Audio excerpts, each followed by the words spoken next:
कसा। देखिए भाभी गम के अगर नौजवान फैन बड़े राउर गीत के हम फैन है चंदन फैन बनल बड़े एगो बात जानी प्यार में दिल के दर्दिया हमार बड़ी सौभाग्य बा कि हमारा क्षेत्र से हमार परिवार के सदस्य आइल बड़े गुड्डू भैया आई लोग दूरे दूरे रह के हमार गाना सुने ले तो हम खुश रहिला। दिल के दर्दिया हरदिया नहरी दिल के दर्दिया हरदिया नहरी काहे की कोरी मोहब्बत फेरा में परी दिल के दर्दिया हरदिया नहरी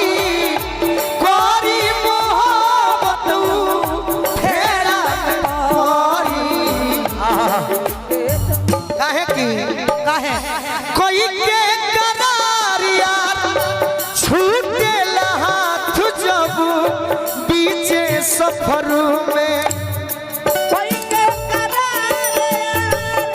छूटे हाथ जब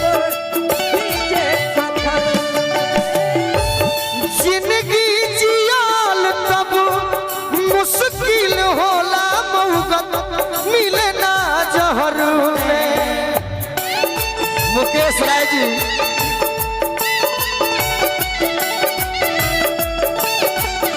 हेलो मुकेश राय जी पैक्स अध्यक्ष कैंडिडेट बने। अच्छा मुकेश राय नु हाँ 501 रुपया के पुरस्कार दिल ना ए भौजी का कहीं प्यार में हम बहुत धोखा कइले बानी प्यार में रुपेश राय जी खाला रुपेश राय पकड़ी से लागल रही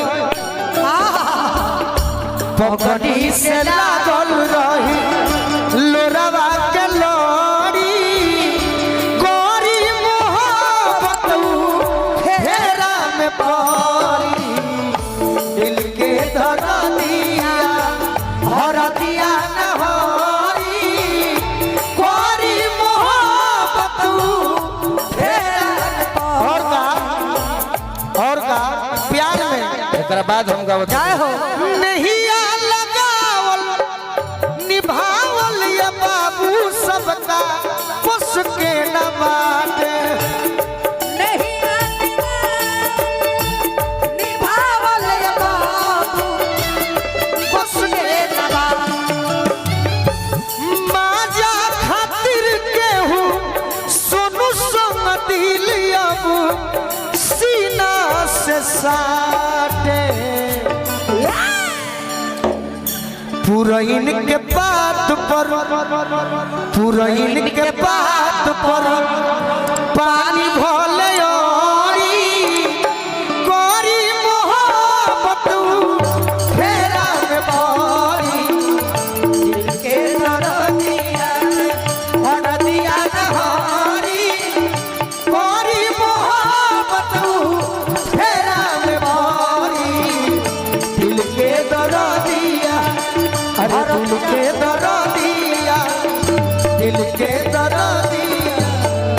जय हो। हेलो ए गोलू भैया हमारे भाई रितनेश भैया रत्नेश